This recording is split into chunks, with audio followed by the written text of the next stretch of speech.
بسم الله الرحمن الرحيم. يا أيها الذين آمنوا لا تقدموا بين يدي الله ورسوله واتقوا الله إن الله سميع عليم. يا أيها الذين آمنوا لا ترفعوا أصواتكم فوق صوت النبي ولا تجهروا له بالقول كجهر بعضكم لبعض أن تحبط أعمالكم وأنتم لا تشعرون.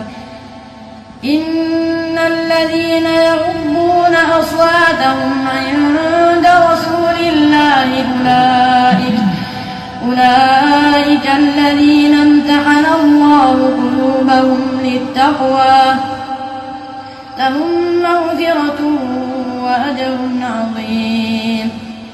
إن الذين ينادونك من وراء الحجرات أكثرهم لا يعقلون.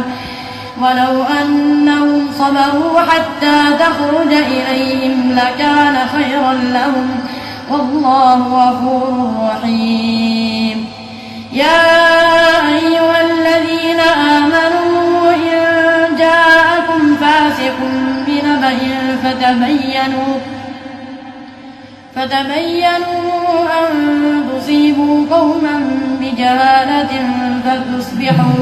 فتصبحوا على ما فعلتم نادمين. صدق الله العظيم.